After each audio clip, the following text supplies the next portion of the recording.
Sama-sama tayong umawit ng papuring makalangit.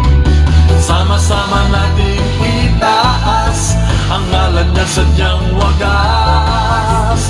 Sama-sama tayong humayo, kalakasan niya'y sasayo. Di ko sukat akalain, mailaw sa'yo. Di ko sukat akalain, ako'y iyong patawarin. Di ko sukat akalain na ako'y iyong gamitin. Kaya ang nadama ko kay sarap sa piling mo. Di ko sukat akalain magkaganito. Sama-sama tayong umawit ng papuring makalangit. Sama-sama nating itaas ang ngalan niya sadyang wagas. Sama-sama tayong humayo, kalakasan niya'y sasayo. Di ko sukat akalain, mainam sa'yo.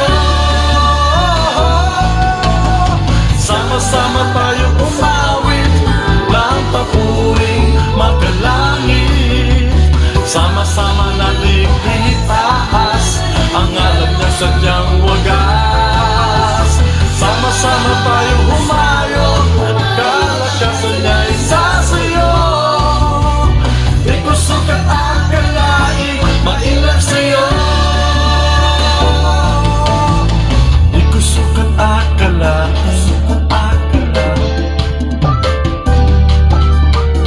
di ko sukat akalain.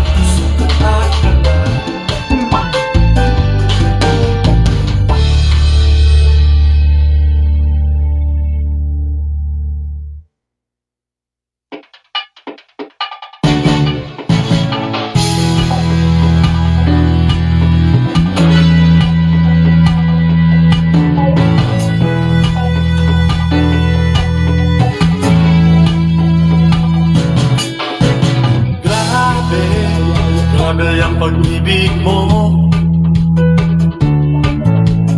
Grabe, grabe ang karanasan ko. Pagkagising pa lang sa umaga hanggang sa pagpapahinga. Grabe, grabe na ang buhay ko. Grabe, grabe ang pag-ibig mo. Grabe, grabe ang karanasan ko. Pagkagising pa lang sa umaga hanggang sa pagpapahinga. Grabe, grabe na ang buhay ko.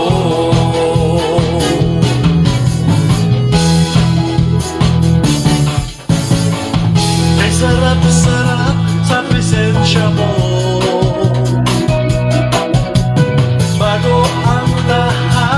Sa buhay ko, Jesus, anong hahanapin pa? Nasa'yo na ang lahat, Panginoon. Grabe, grabe na ang buhay ko.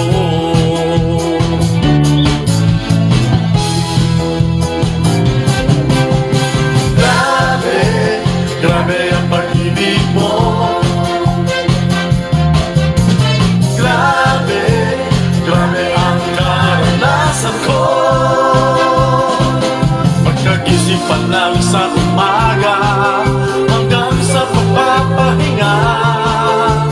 Grabe, grabe na ang buhay ko.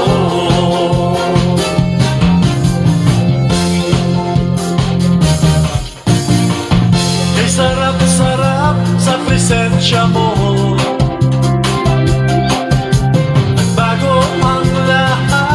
Sa buhay ko, Jesus, anong hahanapin pa? Nasa'yo na ang lahat, Panginoon. Grabe, grabe na ang buhay ko. Grabe, grabe ang pag-ibig mo.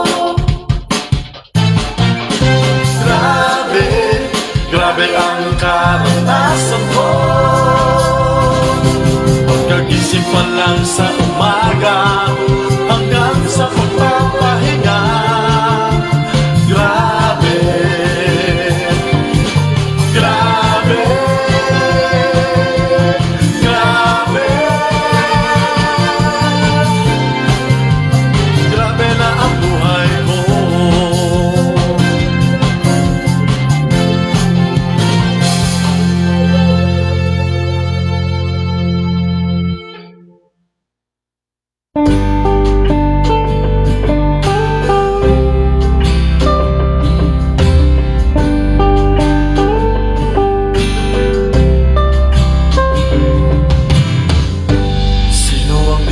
Na katulad mo,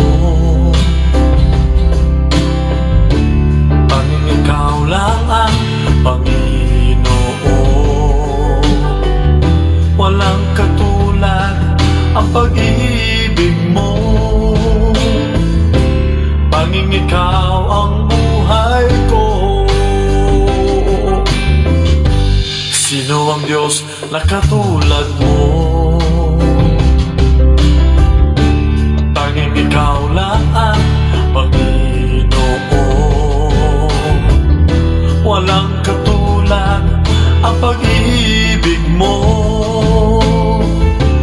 tanging ikaw ang buhay ko. Ang tindi mo kung magmahal, ang tindi mo kung magmahal. Walang katulad ang pag-ibig mo sa akin. Ang tindi mo kung magmahal. Sino ang Diyos na katulad mo? Tanging ikaw lang ang Panginoon. Walang katulad ang pag-ibig mo, tanging ikaw ang buhay ko. Ang tindi mo kung magmahal, ang tindi mo kung magmahal. Walang katulad ang pag-ibig mo sa akin. Ang tindi mo kung magmahal.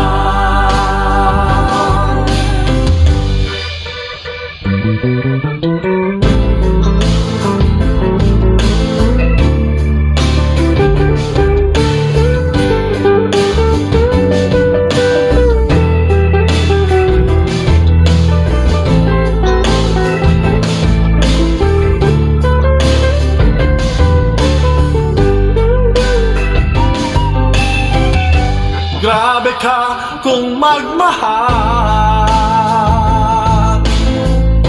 ang tindi mo kung magmahal. Walang katulad ang pag-ibig mo sa akin. Ang tindi mo kung magmahal. Grabe ka kung magmahal, kung magmahal. Walang katulad ang pag-ibig mo sa akin. Grabe ka kung magmahal. Walang katulad ang pag-ibig mo sa akin. Ang tindi mo kung magmahal. Walang katulad ang pag-ibig mo sa akin. Ang tindi mo kung magmahal.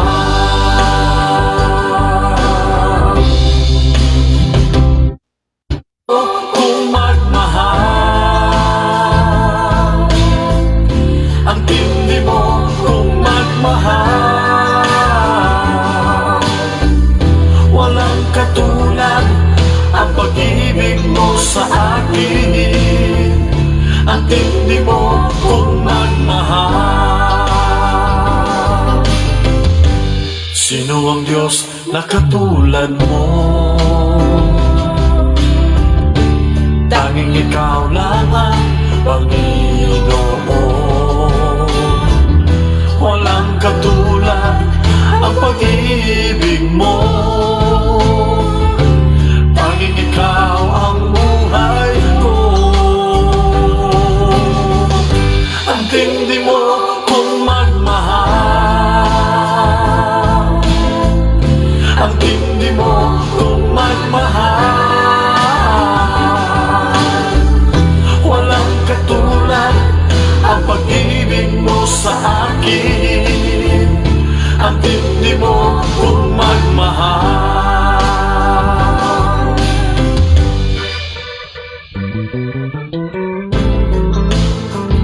Praise the Lord, madaydayaw ti Apo. The Lord is to be praised forever. Amen and amen. Imbag na bigat amin. Anen kakabsat, magandang umaga po sa ating lahat. A blessed morning and a blessed day to all of us. This is our dawn watch. Time to declare a war now, for we are the church.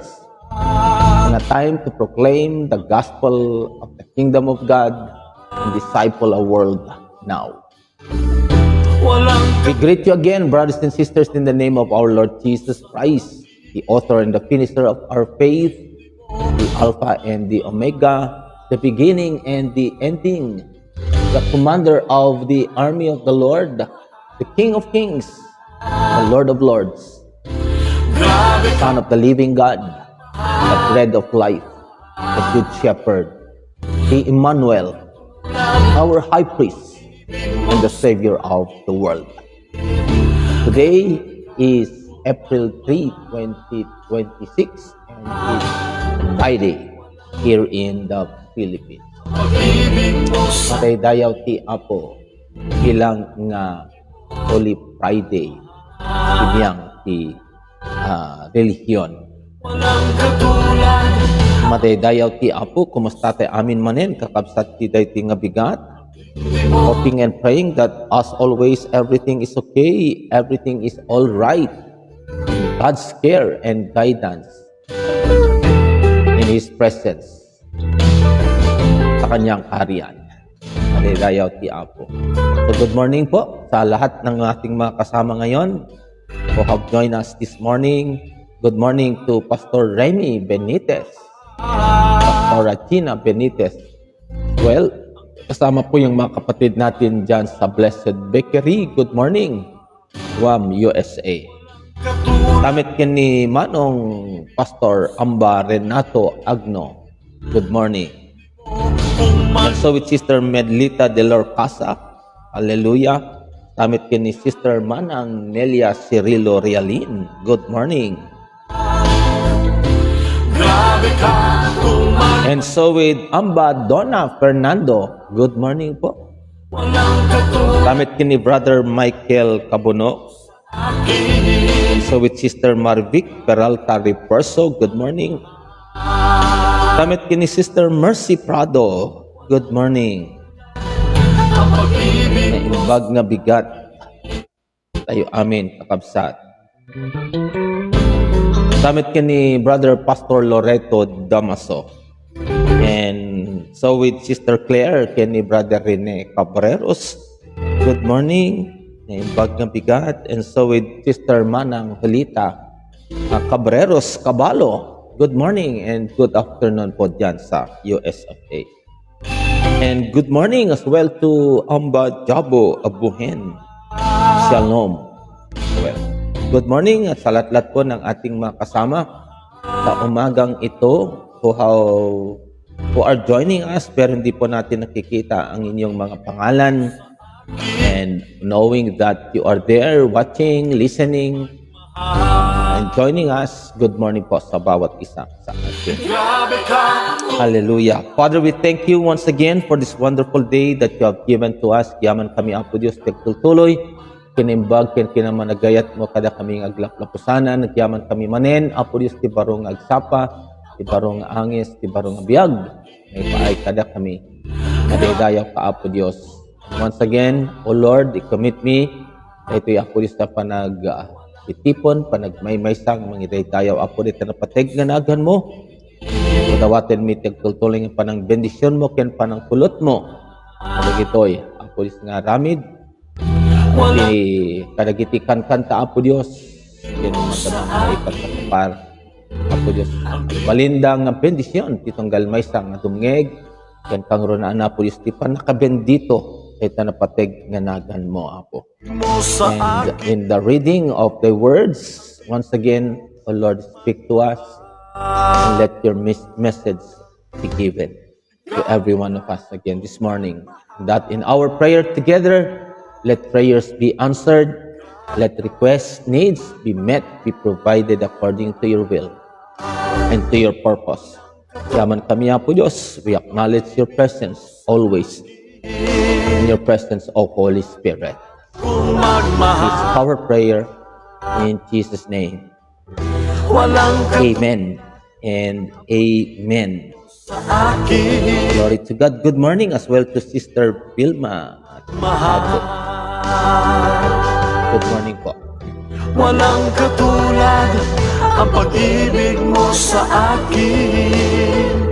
Okay, so let's now have our Bible reading, my brothers and sisters, and today's reading is still in the book of Ezekiel. Palaing kakabsat ti libro ti Ezekiel, and our reading is in chapter 18.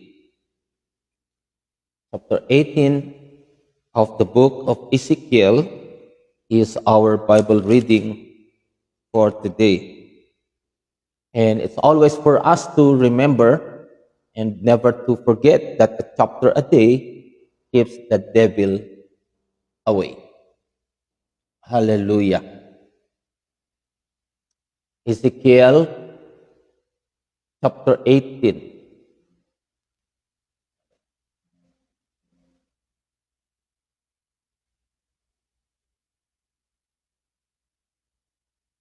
Okay, Ezekiel chapter 18 is our Bible reading. So if you have your Bibles with you, open with me and let us read. This is what my New International Version, Thompson Bible, says in English. The word of the Lord came to me.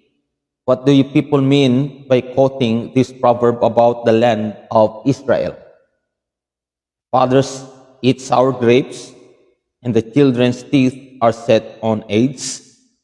As surely as I live, declares the sovereign Lord, you will no longer quote this proverb in Israel. For every living soul belongs to me, the Father as well as the Son, both alike belong to me. The soul who sins is the one who will die. Suppose there is a righteous man who does what is just and right. He does not eat at the mountain shrines or look to the idols of the house of Israel. He does not defile his neighbor's wife or lie with a woman during her period.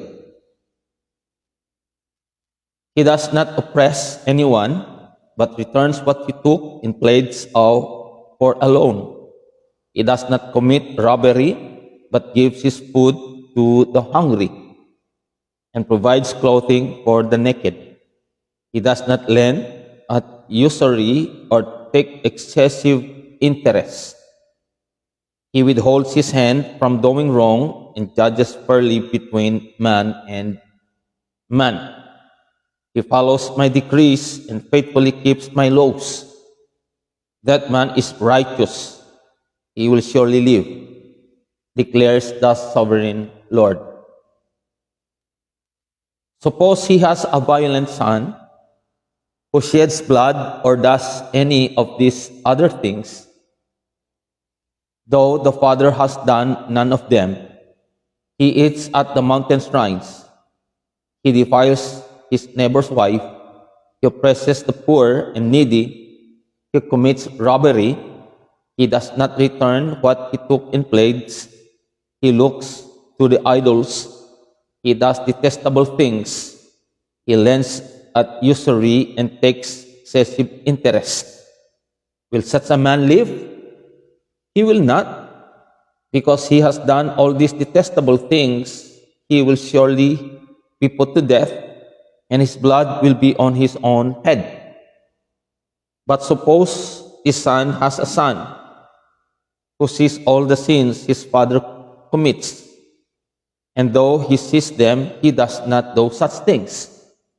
He does not eat at the mountain shrines or look at the idols of the house of Israel. He does not defile his neighbor's wife. He does not oppress anyone or require a pledge for a loan. He does not commit robbery, but gives his food to the hungry and provides clothing for the naked. He withholds his hand from sin and takes no usury or excessive interest. He keeps my laws and follows my decrees. He will not die for his father's sin. He will surely live.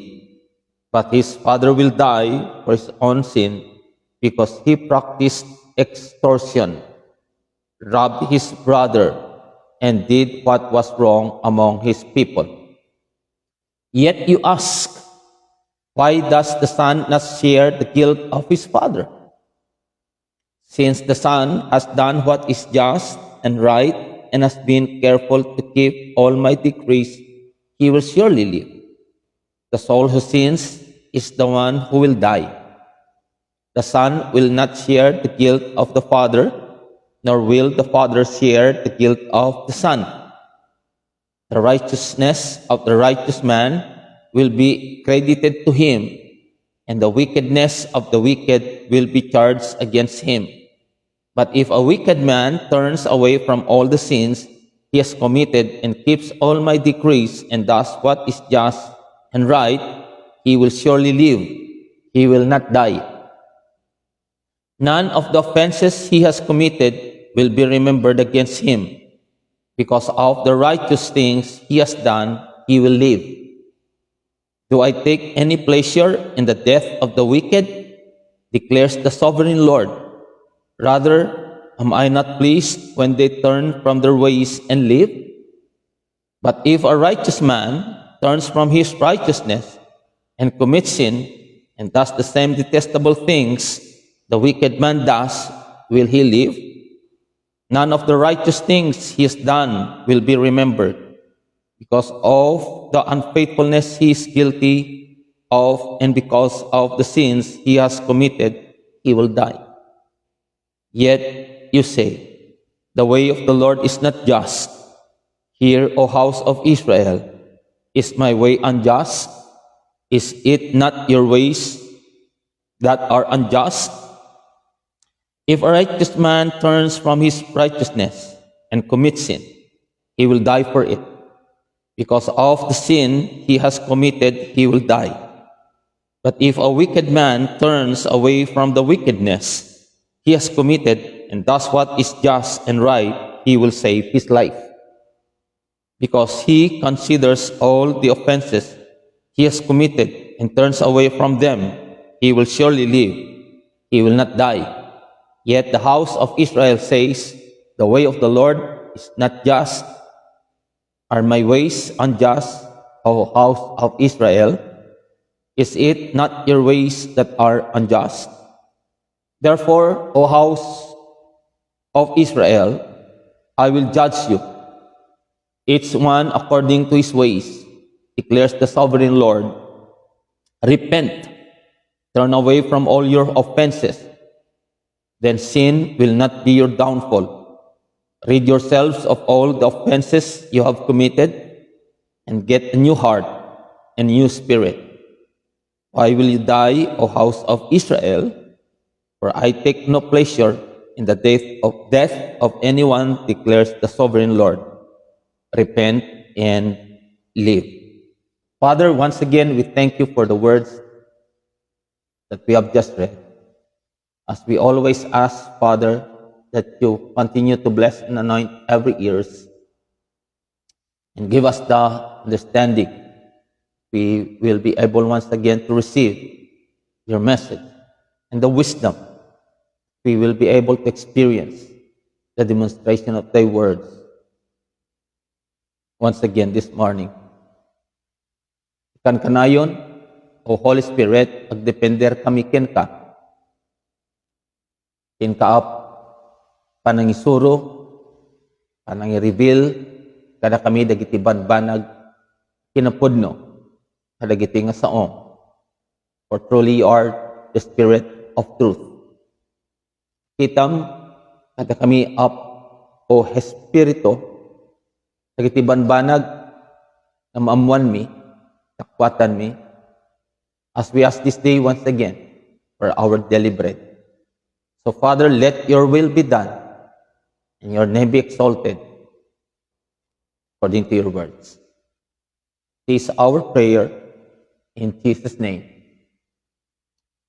Amen and amen.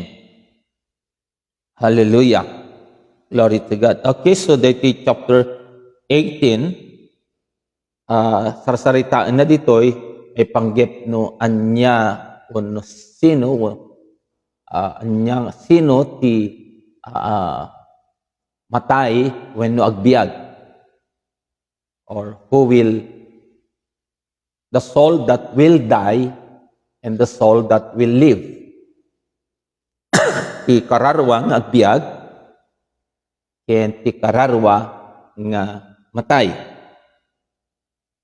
And this is what God had said about this, as He quoted something that is the perception dagiti katao na nga may sanga pagsasao at kunana the fathers eat sour grapes and the children's teeth are set on edge. Okay, so that's anyway, it's in a question, but then this is a proverb about the land of Israel. Kaya ang sawen daytoy nga no ti ama ket agaramid ti basol, may ramraman pati dagiti anak. What the father does, connected matlaeng ti anak, nga no madusa ti ama, madusa met ti anak. Ano matay ti ama, matay met ti anak. And probably, or actually, this is what is being done. Iti biyag dagiti Israelitas, that if the father, the head of the family, does something that is not right, may mapapatay pati dagiti amin nga anak na clans, even in the clans. And so that has probably come into their position nga datay maramit metten kasta itikan kanayo na may ramraman dagiti anak. But as the Lord has said, as surely as I live, declares the sovereign Lord, you will no longer quote this proverb in Israel. For every living soul belongs to me, the Father as well as the Son, both alike belong to me. The soul who sins is the one who will die.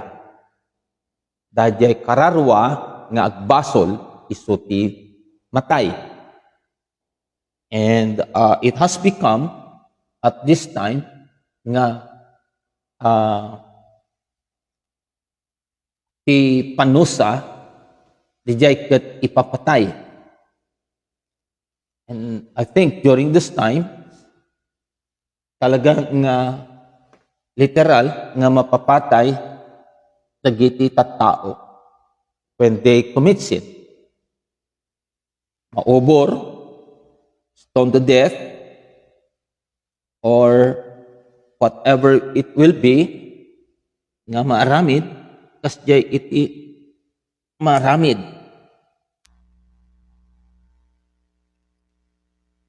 As always, as it is. But God had declared nga as surely as I live, declares the sovereign Lord. You will no longer quote this proverb in Israel, for every living soul belongs to me. The Father as well as the Son, both alike belong to me. But the soul who sins is the one who will die. Suppose there is a righteous man who does what is just and right, he does not eat, pagana dito yun, that man surely live. Suppose he has violent son. Kahit no damit ni na anak na nga violente, karamit kada gito'y nga kinadakes o basol, iso ti matay. So, whoever sins, iso ti matay. As God has said, saan nga may ramraman, dayjay parte, ti pamilya, kung sino man, nga panakadusa da. This is what is in chapter 18, iti Ezekiel. Sorry po, maridayaw ti ampo. Now let's try to consider and focus on this verses, iti chapter 18. The one who sins is the one who will die. Okay, so that's what has been said. Sino ti agbasol, sino akararwa, niya akararwa ti agpasol, surely iso ti mapapatay. We will receive this as well, kibiyang tayo, and this is the same thing as God had said. So the one who sins is the one who will die. No, sino ti agpasol, iso ti matay. And the Bible tells us nga ti supapak ni basol, iso ni patay. Romans chapter 3 verse 23, which is familiar to us. 6:23. For the wages of sin is death. At ti supapak ni basol, iso ni patay. That's what it says.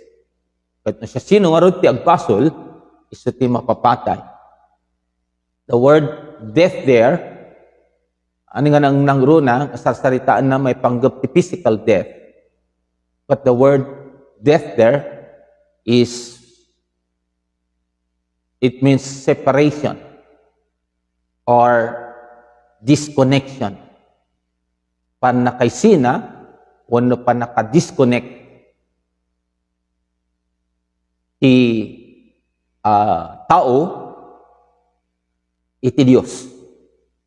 When it comes to physical death, panakaisina, ti kararwa, ti bagi. And that's what is death or disconnection. Panaka-disconnected. Physical death, disconnection of sin, of man from sin. The one who sins is the one who will die.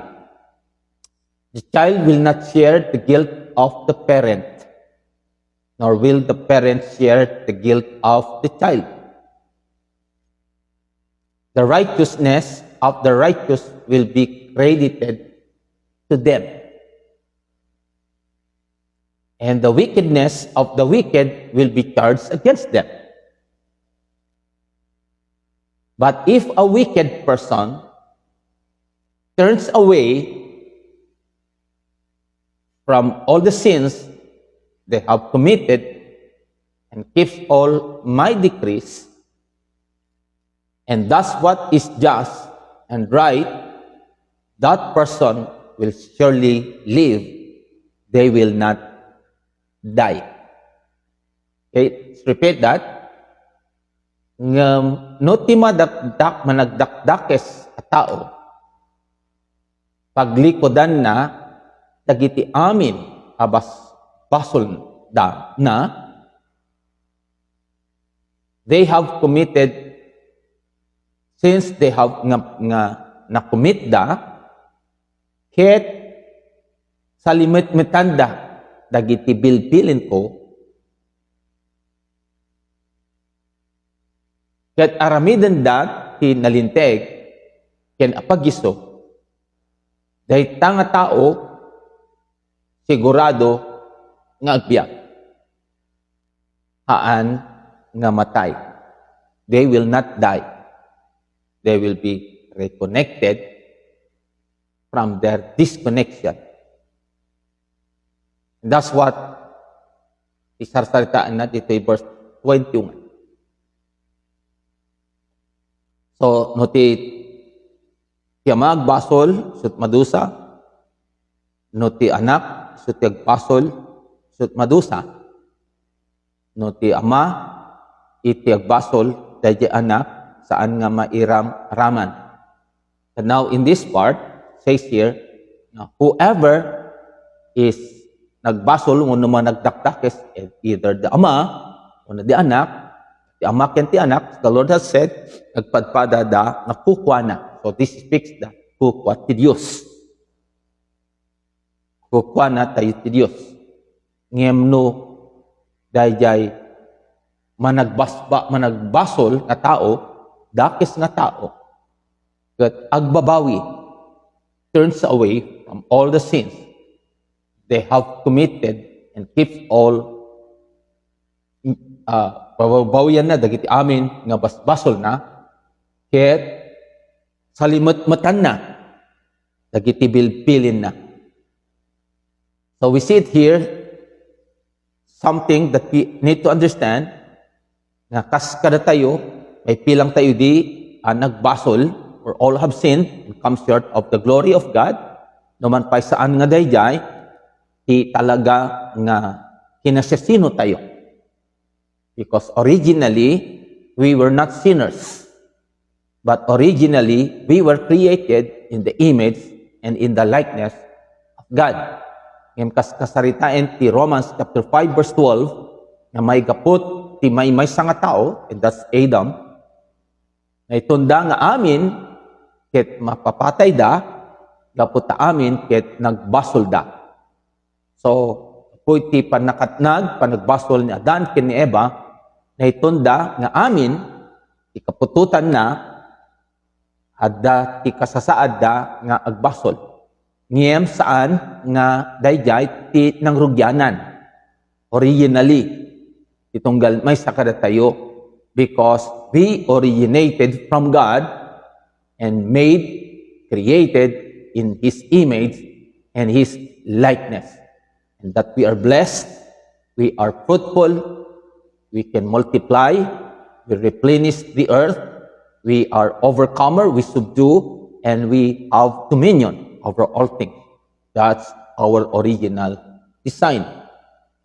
So since all men had sinned, there's something that we need to do first. That is for us to repent. And repentance, as we've learned, kadagiti previous nga panagdengeg tayo, matlaeng, panipod kita ito, I think, tajay, sakbay, idi kalman, that's our topic about repentance. Repentance is as well progressive. Progressive matlang ti repentance.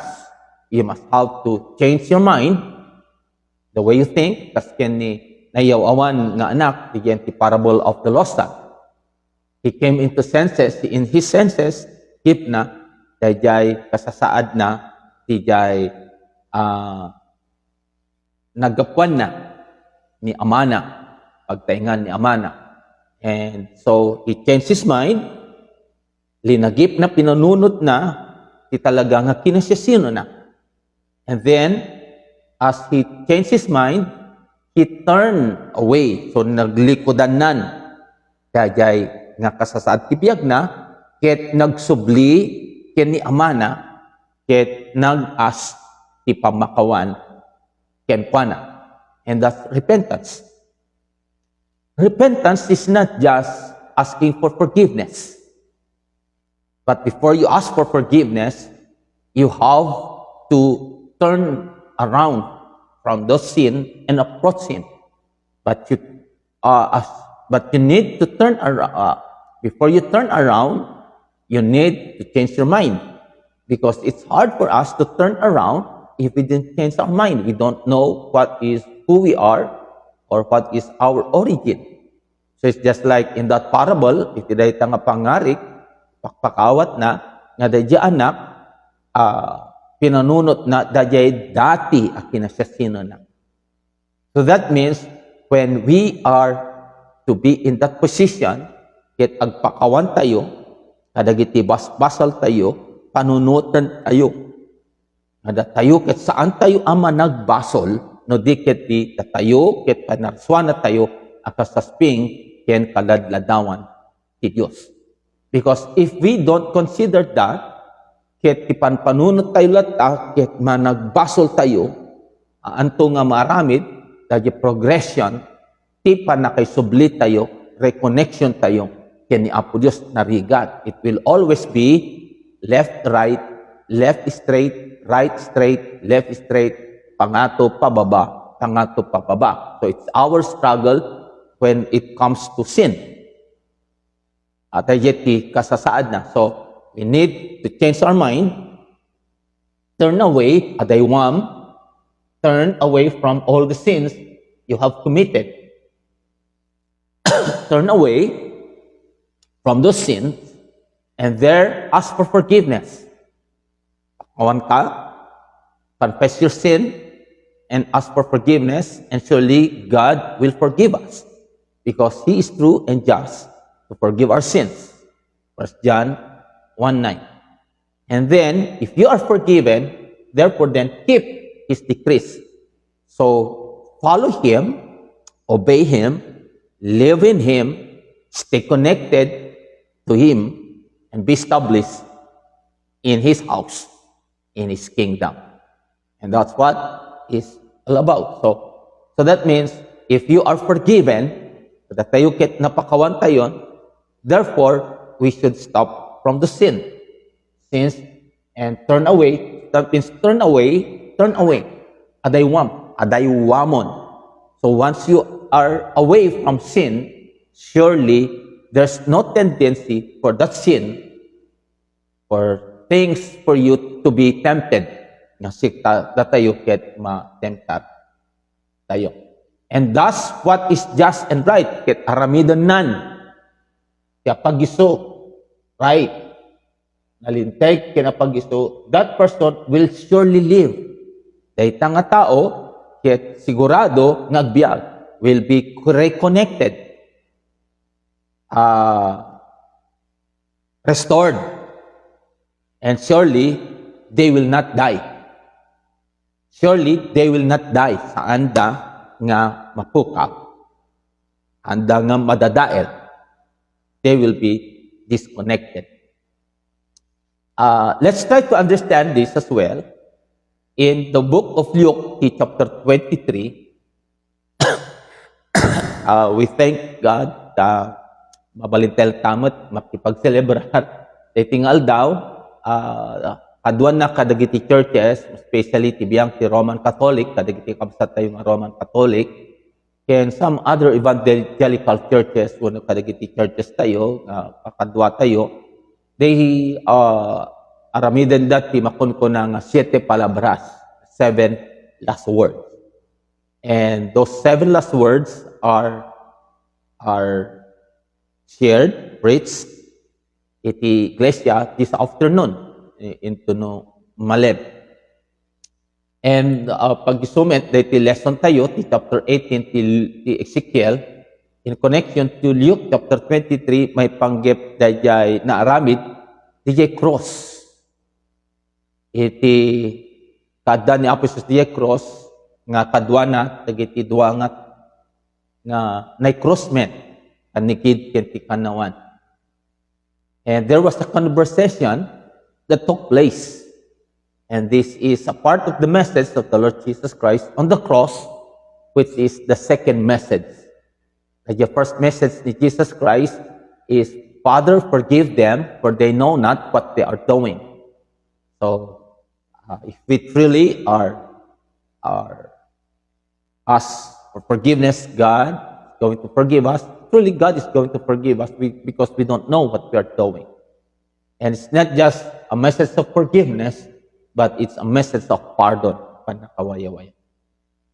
And so the second message is here about the conversation dagiti dua nga man agtatakaw, nagtakdakes, nakasama ni Apostles nga nailansa during that time nga ni Aposos tinga. One of the criminals, one of the criminals who hung there hurled insult at him. Aren't you the Messiah? Save yourself and us. So, dahito ikit, agpadpadada nga man nagtakdakes, may saka dagiti man nagtakdakes, dahito iti panagkita na ken ni Aposos. He insulted him. No talaga nga sikat ni Mesias, isalakad mo dahito him. And the other one, verse 40, but the other criminal rebuked him.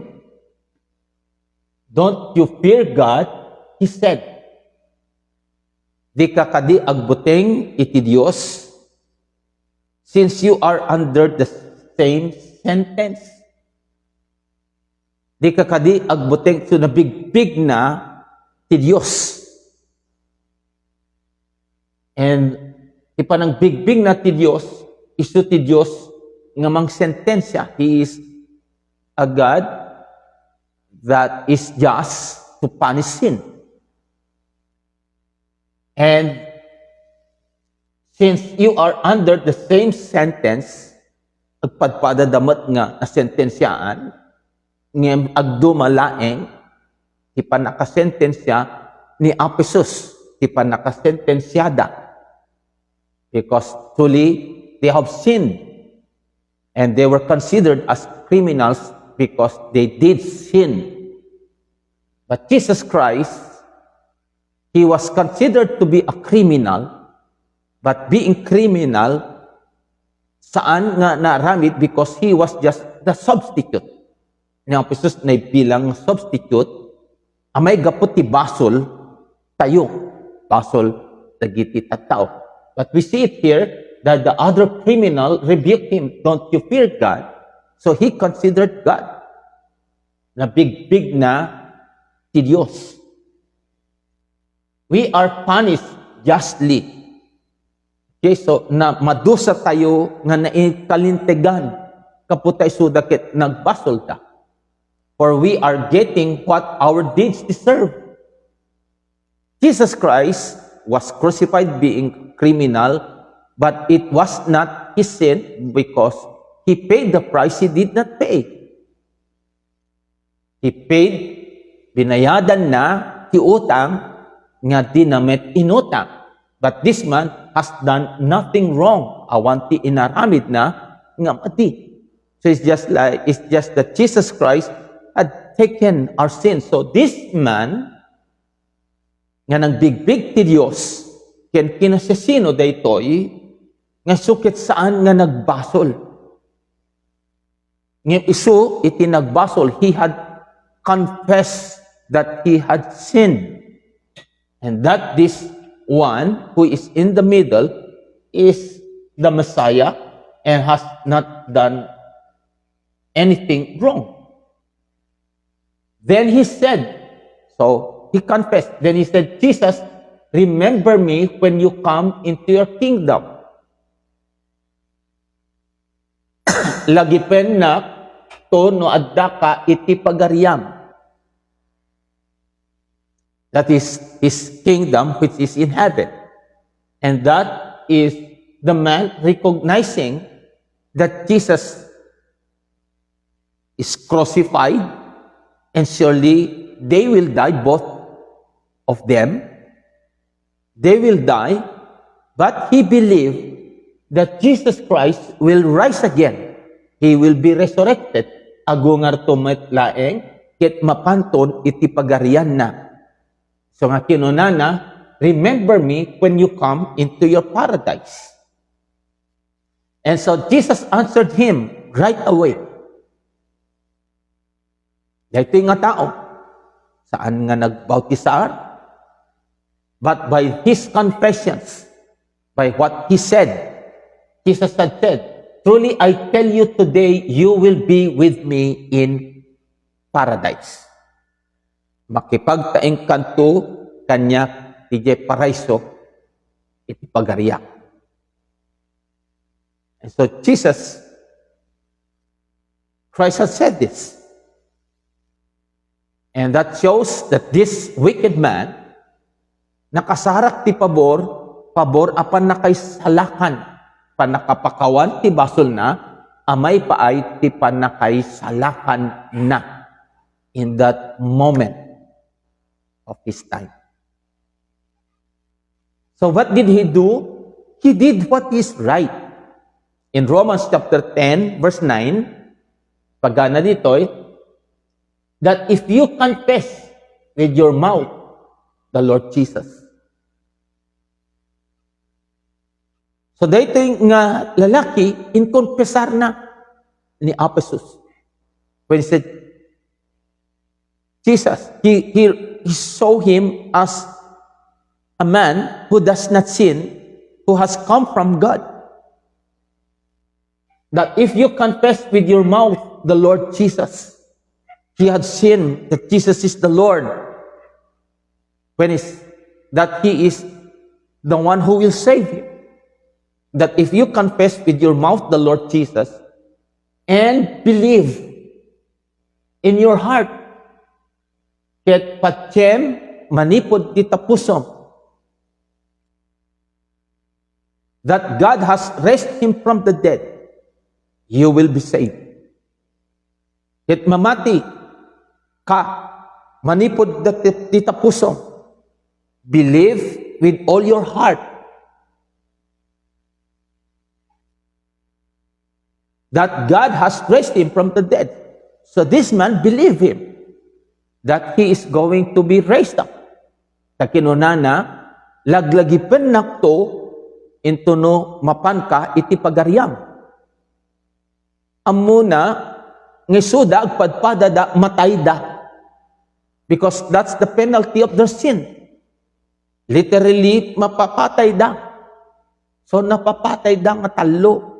Nairaman, na po tayo, ng Kristo. But that declaration of this man, rinikognisar na, nga ni Apesus will rise again. So, anpay nga natay.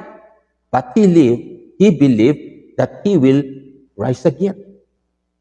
So, that means, if we as well confess that Jesus is the Lord,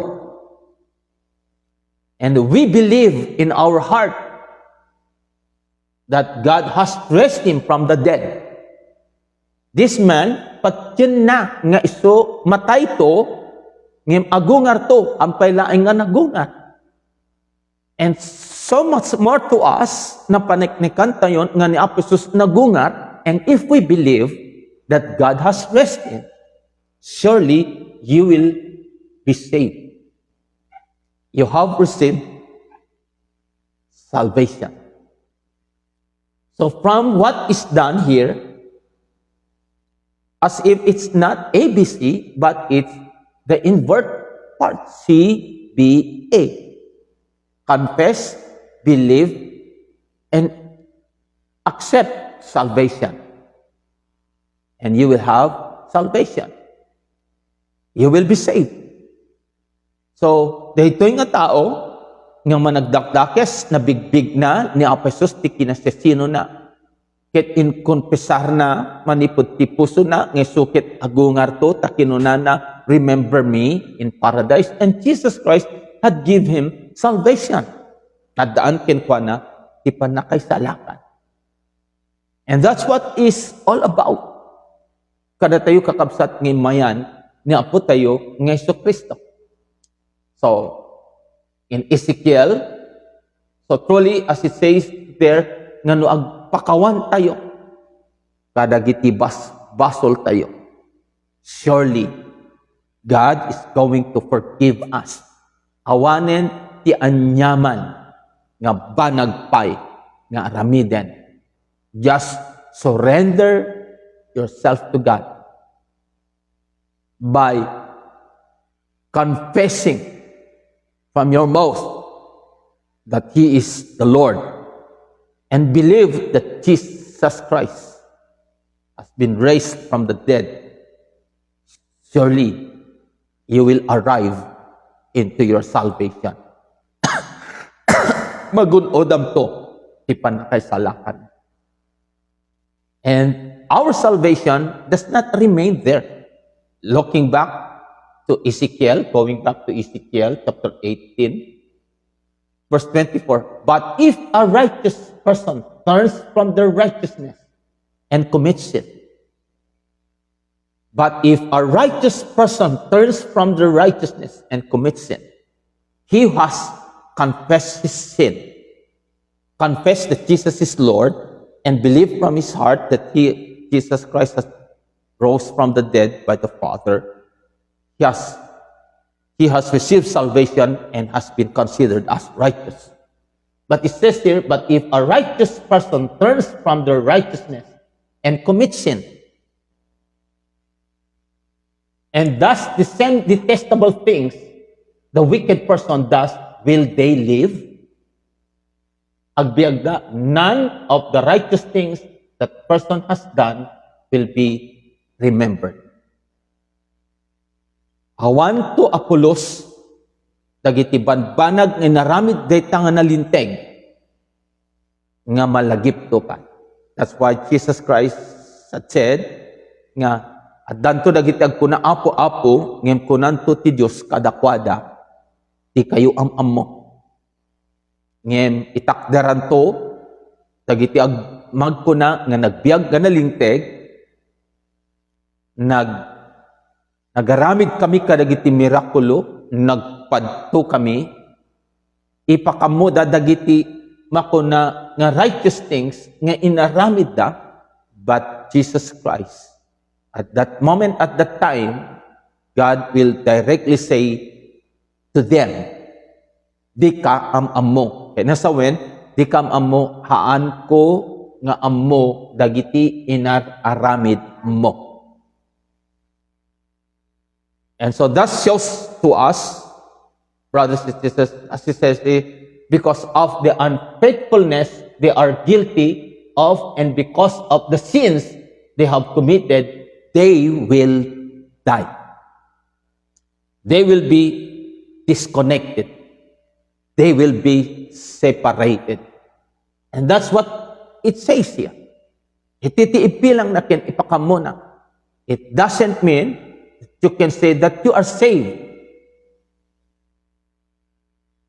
And if still that you will continue to sin, kit agtultuloy ka nga agaramid ti basol, even though you are considered to be righteous.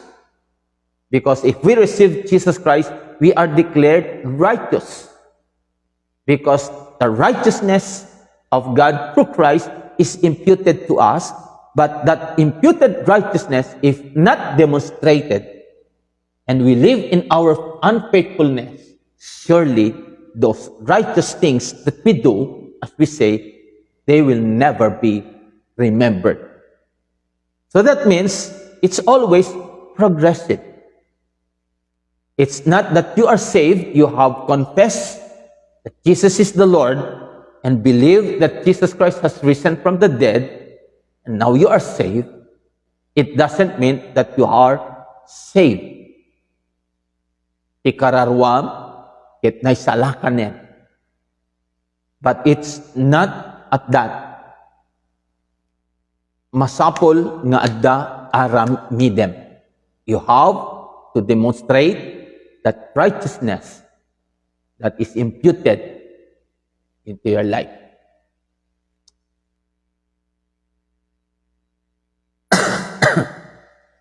Hindi na natin nailagay dito. In Philippians, going back again to Philippians chapter 2. Ito natin ko dyan. Philippians chapter 2 verse 12b. Starting from 12b. Says there, continue to work out your salvation with fear and trembling. So that means we need to work out our salvation. It isn't enough for us to say we are saved. Haan nga makaumanay, kakunan tayo ket naisalakan tayon.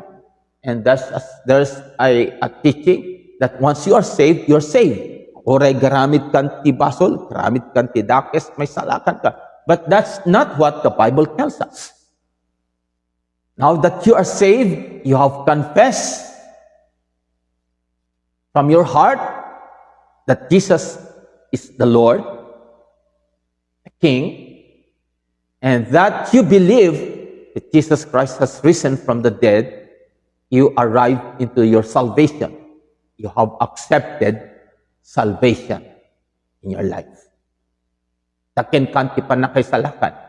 But it says here in Philippians chapter 12, 2 verse 12b, yung verse na parte naman di dyan, pamana waktun kada kayo kastik dyan, ngayon, continue to itultuloy you, so that means it's progressive. It must have to progress, dahil pa na kay salakan. Work out your salvation with fear and trembling. Ay wamon, talaga nga nayadayukan ti basol, kan kuman nga agbasolen. Kasi sino man nga naipilang nga nalinteg, ket nayanak manipod iti Dios saan nga agbasolen. So we have repeatedly saying and declaring this from the Word of God, na truly datayo ket baro a parswa tatay ken ni Kristo dagiti panagadaan na palabas dan nagbalinda aminen nga baro. So what must have to be done in our salvation? Nga dinawat tayon ni Apesos nga kuna tayo, surrender tayo, tibiyag tayo. Dati ngamin, inawat tayo ni Apesos. But we are to understand that Jesus is the King. It's for us to surrender. God will accept us. It's not for us, but accept Him as your Lord and Savior with all your heart. Haan nga ipastrekem anang runa di tapusom ng tiket ng sawanday jay nga awatem, confess, believe, iti so amin nga pusom ni Apesus. Surely you will have your salvation. But you need to work out your salvation with fear and trembling. Fear and trembling na saan nga dapat nga agbasol len. That's why in verse 13, for it is God who works in you to will and to act in order to fulfill His good purpose. So that means our salvation is progressive. Masapol nga datayo ket mayanak tayo a mabalbaliwan. And our being born again is one time, minsan tayo nga mayanak iti lasag, ken mayanak iti espiritu. And so, but then we are to understand that being born again is progressive. Not unless a man is born of water and of the Spirit, he cannot enter into the kingdom of God. So that means we need to work out our salvation for God to work in. Yes, tapno ti Dios ket agtrabaho itibiyag tayo. So that means makaya tayo ti agbiag nga makayayo ti sangwanan ni Apo Dios to be faithful, to be right in the presence of God. Truly, itinaldaw-aldaw mayadayo tayo iti basol gaputan na yanak tayo iti Dios.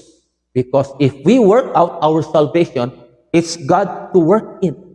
So ti Dios iti kangrunaan na nga mangitunda kada tayo nga agbiag nga makayayo ti sangwanan na in according to His good purpose.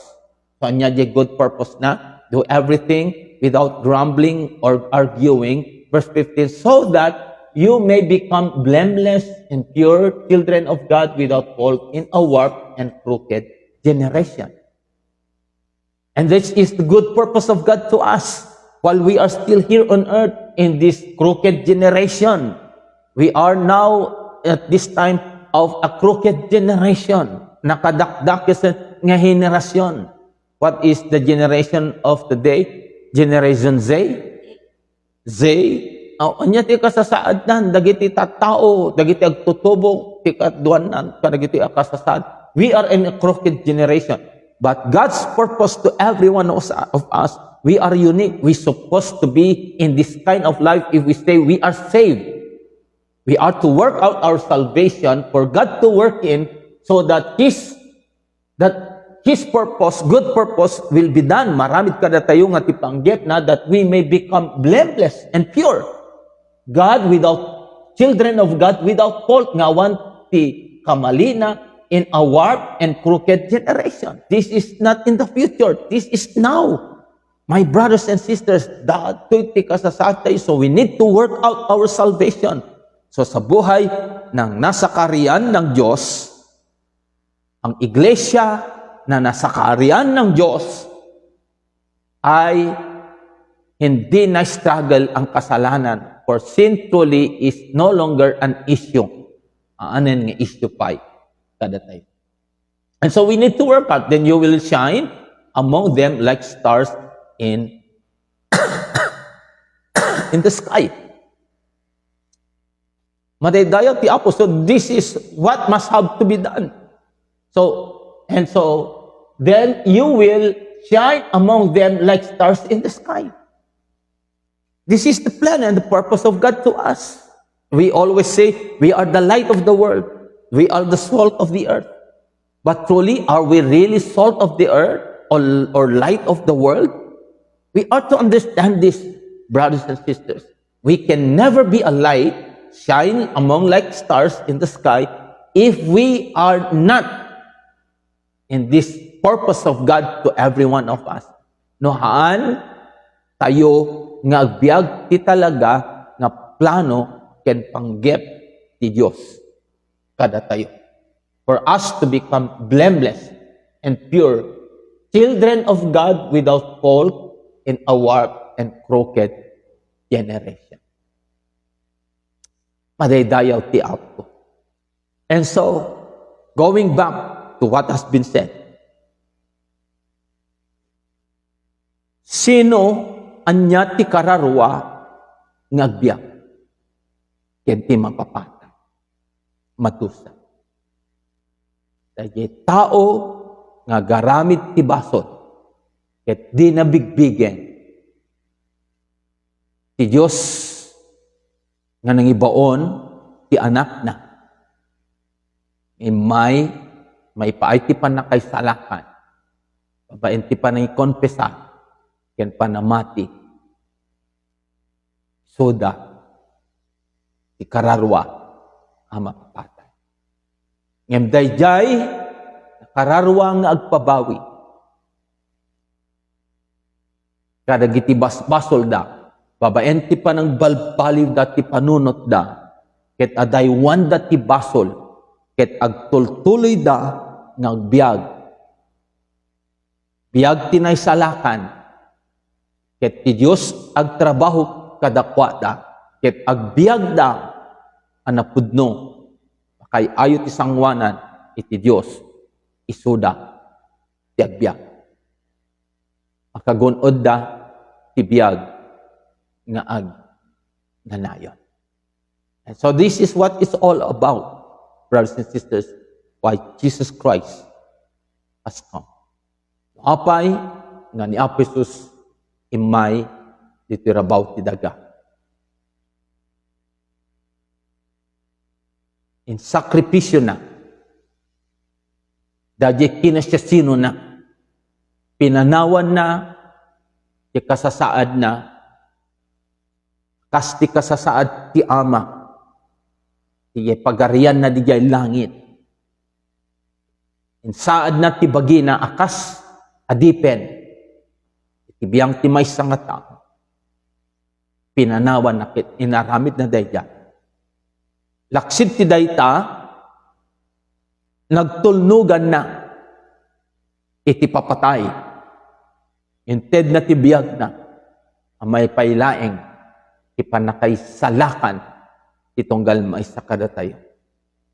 Ngam saan nga nagpatingga, nga dayjay kit nagunodan tayo ti panakay salakan ken kuana.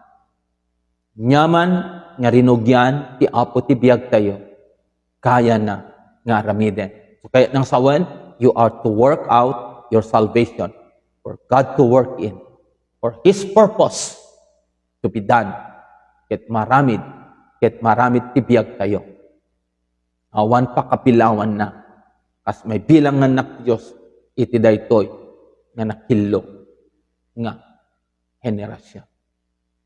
For truly as said, John chapter 3, verse 16, For God so loved the world that he gave his only begotten Son, that whosoever believeth in him should not perish, but have everlasting life.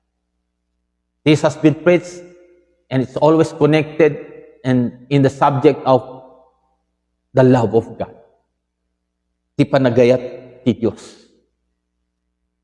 We are to understand that the love of God is of three aspects in connection to the three persons of the Godhead.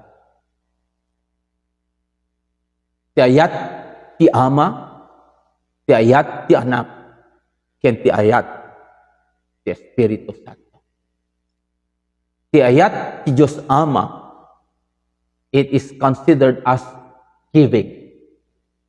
Ti ayat ti Diyos managited nga ayat. Managited nga ayat. Inted na ti anak na abugpugto. And the love of Christ, so the love of the Father is a giving love. But the love of Christ is as if something that is different from the love of the Father. But the love of Christ is a sacrificial love. Sacrificial love. Because he sacrificed his position. He sacrificed his life that we might have life. And that's the love of Christ. But when it comes to the love of the Holy Spirit, because God is love, He just ket aya. But when it comes to the love of the Holy Spirit, kasano ti panagayat ti Espiritu Santo, ti panagayat ti Espiritu Santo is a strict love. Na stricto nga panagayat. He hates sin. Kagura ti Espiritu Santo ti pasol. And that's how He loves you. For God truly practices kindness, justice, and righteousness. That sums up the love of God.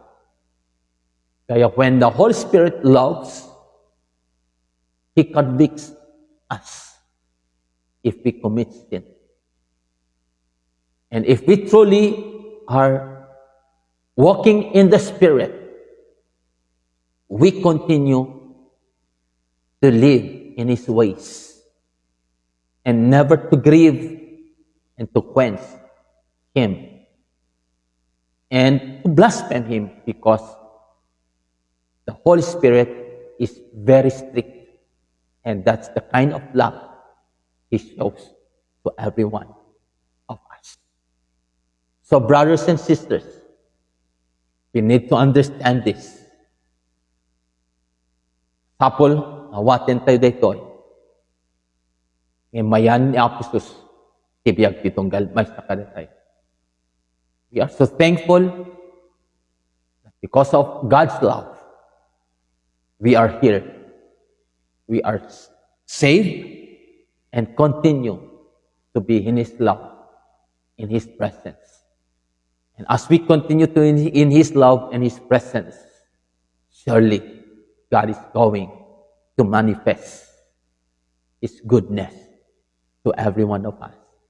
And that is the life that we have sa Kanyang kaharian. If we truly seek His kingdom first and His righteousness, all these things shall be added unto us. So may the blessings, the message, be received by everyone. Father, we thank You for the words, the message that we have received once again this morning. Yaman kami, Aposos, isakripisyo kada kami. Panagayat Mo. You have sacrificed Your life. You have sacrificed Your position in heaven. But because of this, we have received life. For you have come that we might have life and life more abundant. Yaman kami, Apo Diyos. Thank you, Father. Thank you, Jesus. Thank you, Holy Spirit. Salamat, salamat, Panginoon. Once again, O Lord, it's always our prayer that your kingdom come, your will be done on earth as it is in heaven. Your will be done in our lives, to our families, the churches that we belong to our brothers and sisters,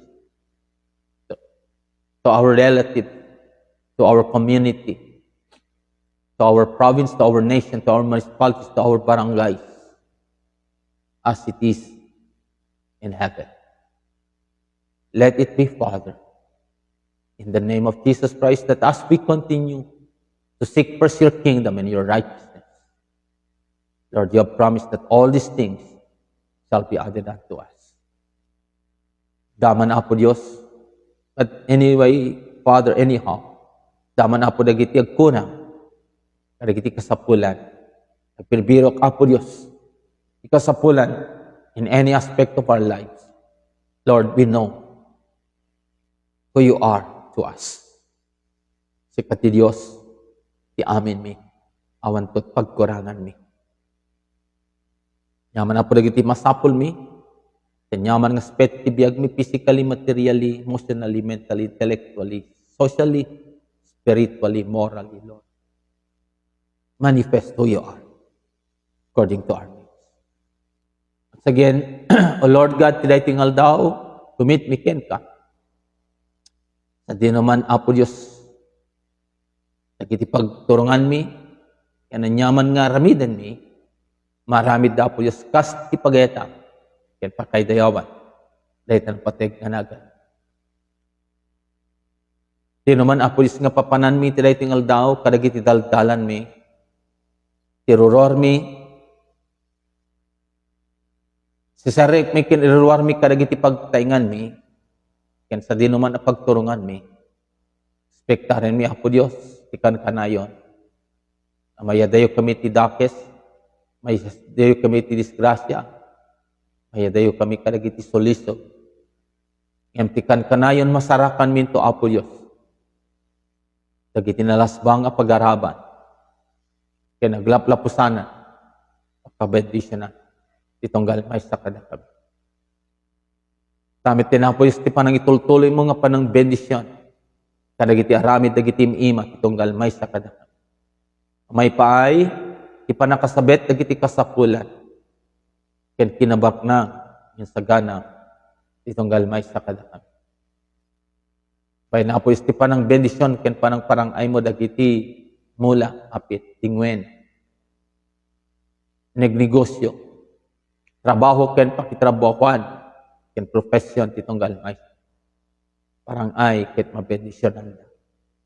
Kaputas si katiari, ipagariam, ngesot pagbibiyagan, itong galmay sa kadakam. Yaman kami, Apo Diyos. Ket mingarod amin ken kaapo, ipamadaya, ken panagyan. Ken kaapo suskukwa, ipagarian, panakabali, kentidaya, iti agnanayo, itinagan mo, Apo Jesus, kararag mi amit dagitoy. Amen. And Amen. Glory to God. So that's it. Again, brothers and sisters, thank you for joining us. Again, thank you for your comments. Thank you for your reactions, and thank you for sharing this program always. And thank you for your prayers. And we look forward once again, tomorrow po, Saturday. We look forward to be with you again tomorrow morning. And be with us again. Purihin ang Panginoon. Madaydayaw ti Apo sa kabsan. So, just don't know kung nandyan pa rin po si Amba Andy sa kanyang programa. So let's be with him and kung babalik na po yung ating kapwa ambassador, si Ambalito at saka si na Amba Julie sa kanilang programa din, which will start at 6:30. So let us join them. But before that, brothers and sisters, it's just a reminder po for this coming upper room. Hindi pa tayo nakabayad. On May 20 to 23, dyan po sa Supreme Hotel, Mall, and Event Center, Baguio City, Philippines. Ang tema po dyan ay Holy Spirit Take Over. So everyone is invited to join. So parang convention po ito. We call this as the upper room experience. And it will be a Holy Spirit take over from Jerusalem, Judea, Samaria, to the ends of the earth. And so that's it, brothers and sisters. In behalf of my wife, Pastora Marife Anaya, and yours, Pastor Bobby Anaya, here at the Wonderful Savior Christian Ministries International, Nanganbacan, Ilocos Store, saying, this year is our year of awesome kingdom favor, for we are designed to greatness and bound to abound in the kingdom of God. Naimbag na bigat na amin kakabsat, magandang umaga po sa ating lahat. A blessed morning and a blessed day to all of us. We love you so much. God bless po.